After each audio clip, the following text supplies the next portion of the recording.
and I talked about this 2 years ago when there was nobody in here, and now we've got some new people in here, but how many of you on this board use Point Broadband as a wireless internet provider? How many of you guys do?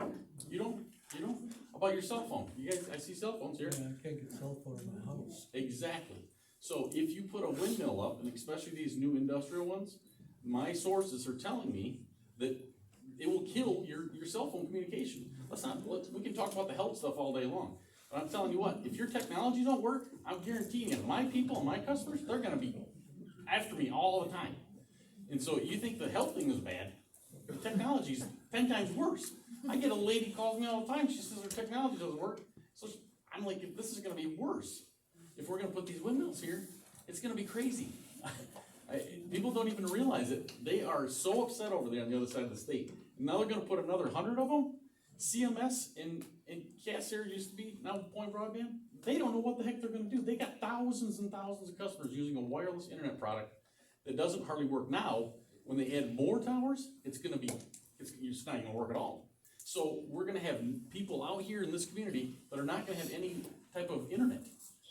This is gonna be huge. I think it's critical that we have a map overlaying all of these industries. Yeah.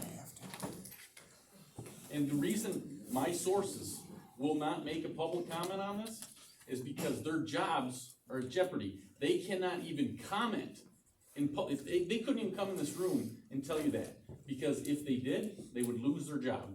Because they had to sign agreements that would say they cannot talk about it. Because if they do, then the windmill companies will sue them for saying that they talked about it. So this is serious. It's a secret.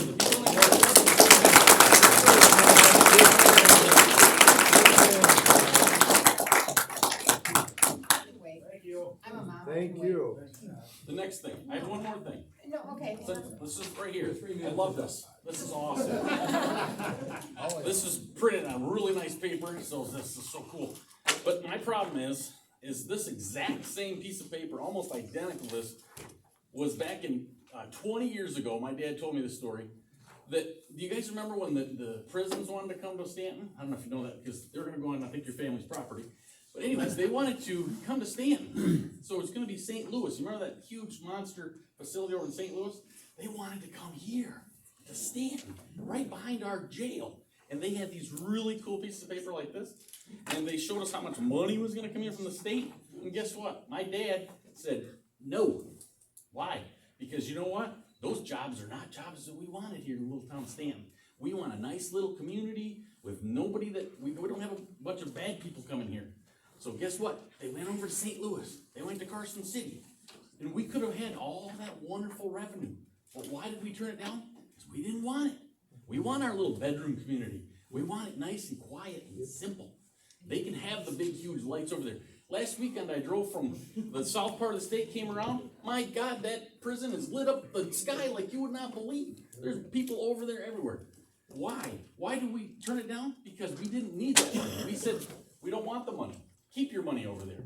And that's what we did. And I don't know why we need all this money, because we're doing just fine. I think everybody here is just fine. And so I'm fine.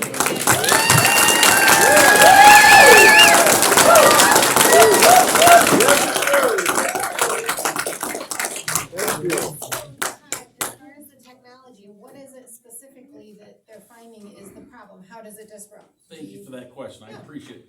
What it does is it's called a frequency. When that one frequency tries to talk to the big tower, tries to talk to your house, what happens is when the windmills are turning, it puts a RF signal that's a diffuser, and that diffuser basically destroys the wireless communication from the big monster tower that's 300 to 400 feet tall to your house. And when that when they turn, and because the wind turns, so then they turn, and then guess what? So one day your technology is working fine at your house, and you're able to do your internet, blah blah blah blah blah. It's awesome. And then with the windmill turns, because the wind's coming from the other way, guess what it does? It destroys your neighbor's signal on the other side. It's not always terrible, but one day it's great, next day it's terrible. So the problem is you can't work from home. And there's so many people today that want to work from home. There's businesses out there every day advertising work from home, or if you wanna do things from your house, you wanna watch TV, you wanna hear the radio, you gotta have internet. I'm sorry, but the internet is everything today. And if we put a technology in here that's these big windmills, it's gonna destroy it. I'm not an anti-wind person, I'll be honest with you, I'm not. But the thing is, I'm anti taking away our technology. We don't have enough technology in this community as it is. We got a hall right here that has Cassia Point broadband on it that works for crap. And we can't even do a Zoom meeting because of it. And so we're gonna destroy our little bit of internet that we got here by putting a windmill in? I mean, it doesn't make sense. So I know it's not off topic, but so as a technology professional, how many are going, like I know Point is doing all kinds of buried lines here, that's not gonna affect. Yeah, you know why they're doing that? Because their wireless is crap. Oh, I know, that's So, why I don't so have they're any spending wireless. millions upon Yes. millions of dollars to bury line everywhere because they know if the windmills come here, they have to put fiber everywhere. And guess what? They're not all gonna be able to get fiber because this guy over here lives a half a mile down the road. Point broadband is not going a half a mile to his house. This one over here, Joe, how far are you off the road? Like a mile? So they're not gonna go to his house. They're not gonna get there. So his little wireless he's got at his house isn't gonna work. And Point Broadband is not gonna run a mile line to Joe's house. They're just not gonna do it, because they can't afford it. You know how much a mile costs? It's $10 a running foot. That's how much it costs to run that fiber. $1,600 for 500 Yeah, feet. so it's crazy. So that's why they're running fiber everywhere, because they know if they don't, they're gonna have so many people upset with it. So I'm sorry, I'm just excited about this. I'm a little bit nervous about it, but I'm telling you, this is what I found out, and I wanted to make sure you're all clear about this, because you can put the health stuff in there. People don't like looking at them, I get that, but you mess up my technology, I'm telling you what, these people are gonna be really mad. So. And I know the county's also going fiber. Yeah, that's The fine. county's running their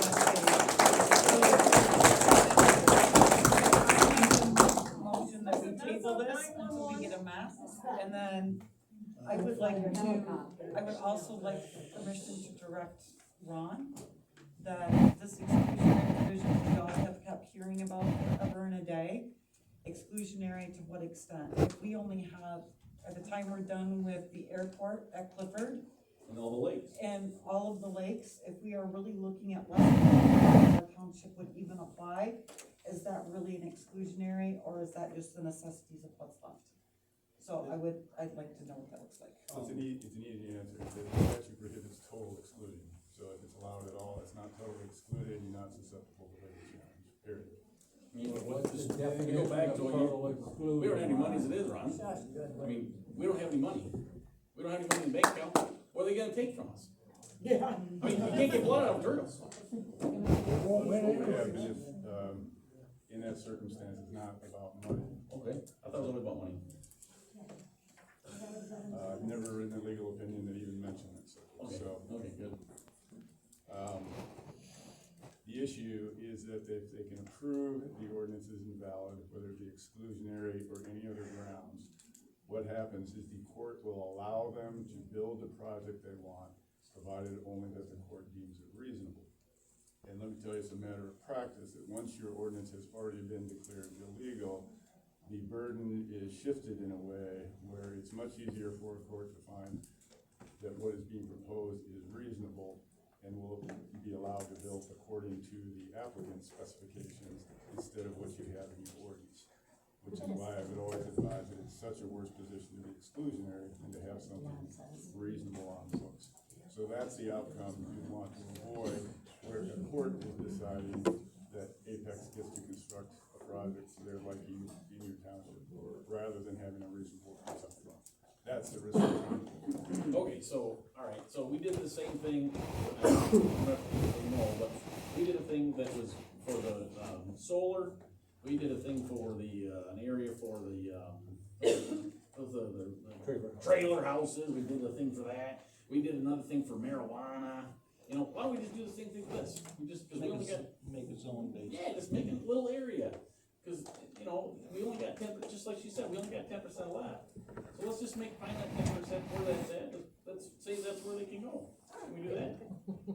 Well, Yeah? you've seen the map, which you've aptly described as leaving relatively small areas of the township available for this type of land use. And that map Paul has presented to you and shows the areas that fit those criteria. So what you have done by preparing this ordinance is develop a set of locational criteria that necessarily leaves only portions of the township where this can be developed. So you have gone about that process. You may or may not like as a land use policy decision where turbines would be allowed, and that's something for you to decide as a planning body. But there's been a consensus so far on what the setbacks should be.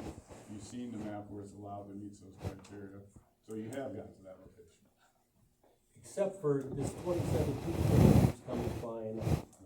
Why did we And go back to that again? You said it was junk, we did a flip chart thing on it, over a year ago, that it was junk. Terry Anderson said in a meeting to Melissa Bannon, I won't hold that over your head, when he found out it wasn't legally done. Why was that not put in the trash can? And why is it coming up again now? Right, it's coming up again now because it has been my advice to the township consistently that having no ordinance whatsoever is worse than having a ordinance such as that. We're working on a different ordinance, so why are you Can I- bringing that into blackmail? Why is If you're not that? interrupting me, I'll probably be able to answer that question. Would you speak up, please? Talk louder. There was a discussion about the fairness of that, and I agree wholeheartedly with the comment that was made on that the township electorate ought to have an opportunity to vote that up or down, which they were deprived from with, the first time, the way it was done for the lack of notice. Now, there's a debatable question about, whether the ordinance is already, in 2017 is or is not valid, based on factual distinguishing features you can make, with ordinance, or with cases that have addressed that opinion before. And I acknowledge that, nobody's certain of the outcome of that, so it's kind of in limbo right now. I think a fairer outcome is the right word, is to put that ordinance, which is supposed to be on the books already, up in front of the voters and give them the opportunity of referendum if they want. And they can certainly do that, and this will give them that opportunity if they so choose to do so. I still think, even though that is a poor ordinance, that it is a better option than having nothing on the books at all, because then you're plainly exclusionary and plainly subject to successful legal challenges. So that is why it is there as a stopgap, if you will, to have something on the books. If township electors don't like it, they have the same opportunity to referendum. At the same time, they may choose to referendum the alternative version. And if they do that at the same time, they can both go down. But why is it coming, It's because we I'm not, didn't put it in the newspaper or something, I don't. yeah, that's, The principal But the thing- omission seems to have been the failure to do a public, a notice of adoption. Because we messed up on that, now we gotta start all over again? I mean, Well, what it will do, it will erase the legal question about whether the adoption procedures were correct, because it would become effective again, but only in the case that their principal ordinance we're working from was referendum. But they may very well seek a referendum on both of them, I expect, based on the comments that will at least be attempted. And so perhaps they will both go down in flames again. And again, I think the fairness question is fair. That is the opportunity the public was deprived of before, to referendum, because there was not a notice of adoption. They will have that opportunity now. And if that's the case, we'll have to deal with the fact that there's no ordinance on the books. Again, I think that is, legally speaking, a worse situation than having a poor ordinance on the book. but at this point, that poor ordinance doesn't do what we've even accomplished with this other one. I mean, it really has nothing in it, Basically what Ron's getting at. nothing that we is- agreed to. Basically what Ron's getting at though, okay, the 2017 one is on the books. He's bringing it back up, so the voters can referendum both, and we can throw them all out, and then we won't have one. If that's basically what you wanna get at anyways. Why we gotta go through that whole step? Why don't we just get rid of the 2017 and work off what we've got. I think you should, and I think that's what we've been doing. My concern is, if that gets a referendum, there's nothing on the books, and the 27 could be there, we could eliminate this ambiguity there is now about whether the adoption procedures were correct. We know we can do the adoption procedures correct now, okay, so it will be on the books at a minimum if the other one fails for some reason. But our principal goal here is to not have the other one fail. We wanna work on a good ordinance. Obviously people have different opinions about what the better, good ordinance, its context would be. It's a compromise piece of work. But if that gets referendum, I think it's a better option to have something on the books. The public may choose to referendum both, in which case there's nothing on the books and we deal with that going forward, okay? So I think what he's trying to say, and we try to put it in maybe something you understand, is, so we messed up that we didn't put it in the newspaper. Right. So he's saying we gotta have at least something, like that was like what we did 2 years ago, so we had to have something, and so that's basically what you want something on the books. And then we basically try to work on a new one, right? And I think Except for if the new one gets shot down, then the 2017 goes into effect, and that doesn't protect anybody. Seventeen's invalid. Right, but we don't, the whole thing is if we don't have at least 17, we have nothing. There's nothing. Moratorium and develop a better ordinance. Yeah.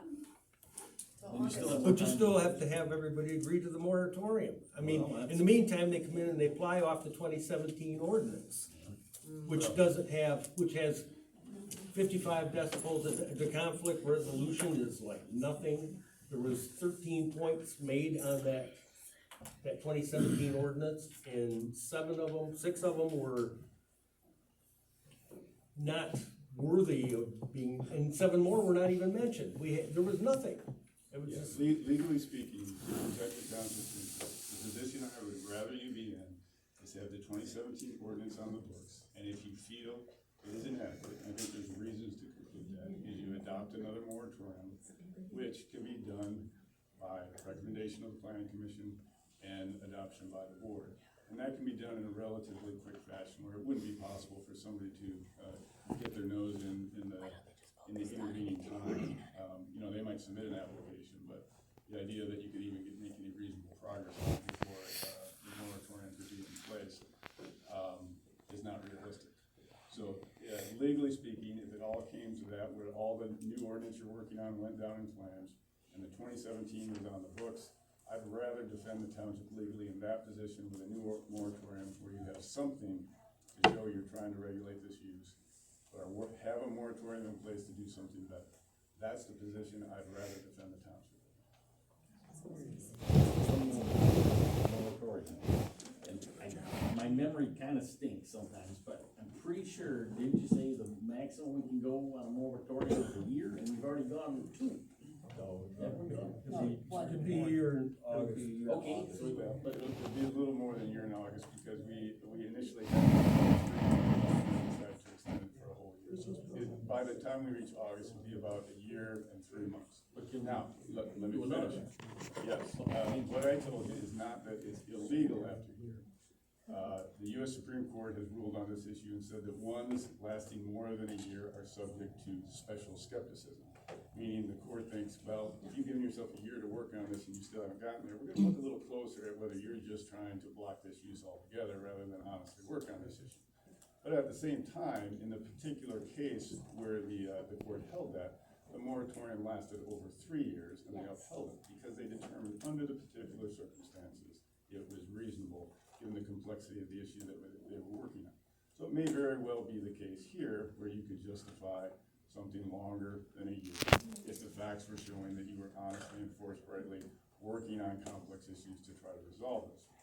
Which I think is a good argument that despite your view whether it's pro-wind, anti-wind, or in between, I think everybody's been trying to make progress on this. So I think we're in a circumstance where you could reasonably defend something more than a year. What's the outer limit of that is hard to say, but so long as you're working in good faith towards resolving this issue, you could go longer than a year. The risk just increases the longer you go. appreciate that, no, so. Anything else? I think we have have to have a formal motion to table this without seeing that map updated with the? We'll have to do it in our regular meeting, correct, Ron? Whatever our recommendation would be. Well, we're kind of in the regular, We're in the public hearing We're yet. still in the public hearing. oh, okay, I thought that there was a motion to close the public No. hearing. No. Okay. Yeah, you should close that before you take substantive action on it, either table or recommend or whatever you decide. You guys, I make a motion to close the public hearing. I'll second. moved and seconded, all in favor, say aye. Aye. Opposed, motion carries. Okay, we'll move into our regular meeting for, April. Public comment. Yep. So I have a question. I hope that I can get an answer, thoughts. So I don't understand how, if we have 10% of the township that could have a turbine here, or 0% of the township that could have a turbine here, how that would be hard for, it would be hard to defend that in court when in other townships where ordinances have been reviewed by attorneys and passed and have much lower height limits, say 150 feet, where no industrial turbine is gonna be 150 feet. So how can that be illegal and exclusionary here, and in other townships, it's not exclusionary? So I guess my question is for Mr. Reddick in Grand Haven Township. Is there any place in Grand Haven that a turbine could be built? If with a 150-foot height limit, it would seem that that would not be possible. So how would it be legally defensible there? And you're an attorney on their planning commission, so I know you know all of the ins and outs of that. How would that be legally defensible there but not here? It's apples to apples, so I don't understand the difference. It makes no sense. Public comment, we don't have to answer. Of course. But you could, We don't have to. you honest could, and you could answer. You could answer. I really think that other people would want that answer as well. I can't be the only person that popped into that. Transparency. I got a question, I have Mr. 3 Reddick. minutes, You can excuse me, answer. Joe, just a second, Oh, I I'm have sorry. 3 minutes, and I'm hoping that by the time my 3 minutes is up, an answer could be coming my way. I feel it's only fair that that question is answered, because it does not make any sense. And I'm a logical person, and I would like a logical answer, please. Curious too. Me too. Yeah, I like to. Any answers? Get an answer? Will do.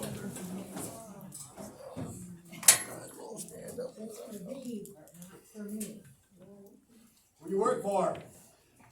Apex? 22 townships went to court, and not one of them lost. It's, this lady's back here is 3 minutes. She doesn't mind if I help her. That's the Bannon show. So I can see that I'm not going to get the answer that I asked for, but I would like to point out that, again, I have been accused of being someone who is a NIMBY, not in my backyard, but you know what? It's worse when you say not in my backyard, but in yours. That is not fair. Time's I up. don't understand why you Time's can't up. answer me. Time's up. Anyone else? Yeah. Brady Bunting, Douglas Township. So did you see all these people standing? Are you listening to the township? Are you listening? The public hearing is for us, for the whole township. It was publicized, it was out there, it was in the paper, the whole township to come and express their opinions. Did you hear what happened tonight? I'm not sure Tammy did, because she said that there are places in Douglas Township right now with the current ordinance that could have turbines. And she's not happy with how many they could have. She wants more, clearly. I mean, you did say you were neutral at the beginning, but there's a place with one turbine, it's not exclusionary. Or a place that one turbine can go, it's not exclusionary. So if you're listening to the people, what you should be doing is figuring out lowering the sound, widening the setbacks, listening to the people, but making sure it's not exclusionary, because that's the argument, right? You don't want to get sued. So find a place where one turbine can go, and that's your ordinance. That's the ordinance the people want. As far as the 2017, Ron's argument seems to hold weight if we referendum one and not the other. My guess is when it goes to the ballot box, either both of them will be referendum or both of them will be turned down. So we really don't need to do this 2017. We could just get it off the books. You're wasting everybody's time. It really is seen as a blackmail tactic by the whole township. Just make a motion to get rid of it tonight. Focus on this ordinance. Make it good. Make it one that the township can live with, all of you guys. Work with whatever numbers you want. Throw an ordinance out there. Either referendum it or it doesn't, but the point is then it goes to the ballot box and it goes to what the people want, period. We don't need to waste our time with two ordinances. That's just a joke. That's a blackmail tactic. And there's really no reason to, because again, either both ordinances are gonna get voted on or both ordinances are gonna get voted down. I highly doubt one's gonna get approved and one's not. Focus on what you're here to do. Focus on the new ordinance.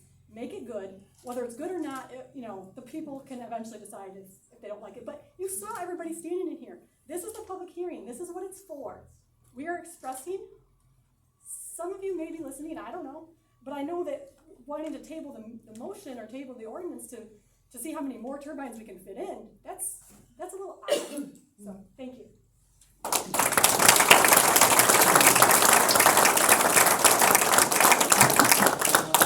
Melissa Bannon, Douglas Township. So, I have a big family. We call our little area Bannonsville. I'm just representing all of them. I'm sure she's got a great big family. I'm sure they got a big family. I'm sure they know 10 neighbors. I know they know 20 neighbors. They know 30 neighbors. They know 40 neighbors. You're not listening. You're just spending money. We can't ask questions, but we are $76,000 over budget. Where do you think that money's coming from? My extended family, their 30 neighbors. This is ridiculous. This township is all about greed up there. But in the meantime, this township is being paid by me and them and them and them. So next year when all our taxes are brought up, or our assessments double, or God forbid we live on a lake so we're gonna be punished, what the heck? Nothing is for free. So you think this is all gonna come in and you're gonna make money for retirement, the EMS, the police station, but you don't understand. Have you seen the tax tribunal problems? Have you seen that they put these up and then 5 years later they totally depreciate them and they end up being nothing? Why do you think Gratiot has to have millages? Why do you think it's a joke? And if you guys would just wake up and see that this is not the answer, it's not green. They frickin' mine with 5-year-old little kids to make the frickin' ass aluminum to put up in the sky, and you think that's okay? The footprints they put on the earth to make these, and they never pay themselves back. They just pay 3% of our township. The rest of us are paying $63,000 in taxes. What would happen if we all decided we're not gonna pay our taxes for 3 years? And we all decide we're gonna wait till the very minute and then pay them? You guys would be upside down. Who would pay for the lawyer? Who would pay your lovely little tiny money that you guys get for sitting up there ignoring us? You wake up. When all of us move because we can't handle this, what will we have left? It's gonna look like Entrecon. It's gonna be a 4 little tiny hole in the wall because nobody wants to live here. But I really do want to know, where is this money coming from? Yeah, but CDs don't last forever.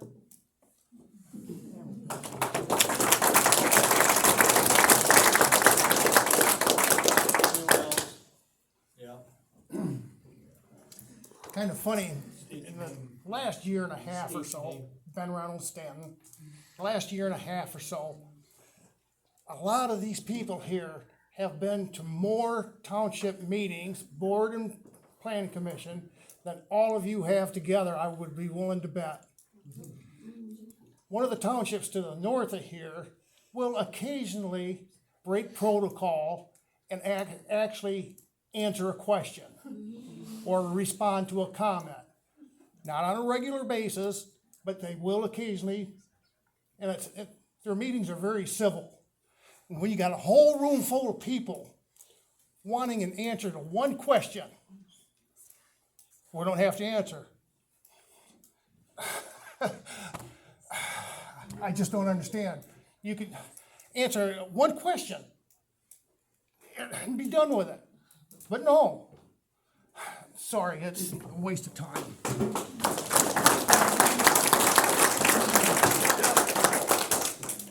Christy Williams, Douglas Township. I had a friend of mine that came here for the first meeting ever tonight. She lives in Douglas Township. She had not heard a lot about of what the windmills are going on. She came to this meeting tonight and she walked out ashamed to know every one of you guys. Ashamed to know the board. And she says, I hope you get rid of every one of them. How bad is that? She'd been to one meeting, except for a couple people. But she said she's ashamed of what you guys have done. Just sitting here for one meeting. And she says, I will be making calls to the board. She says, because I was disgraced that this supervisor, Terry Anderson, would let this happen. And I said, good luck. That's all I can say.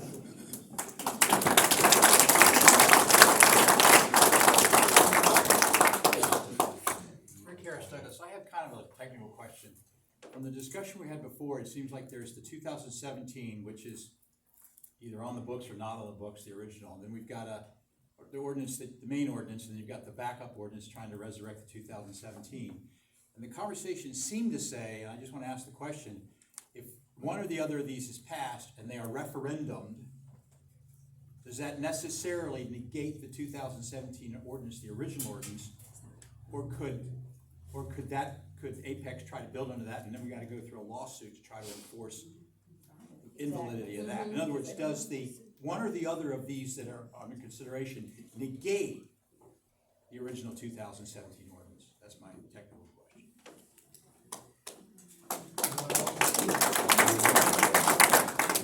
And Bunny, Douglas Township. So to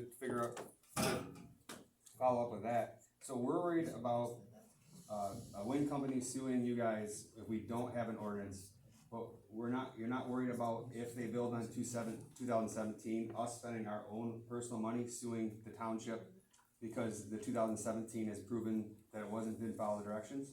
So we're gonna keep that floating, and you guys are gonna protect yourselves, but it's gonna take all of us putting our funds together to sue the township.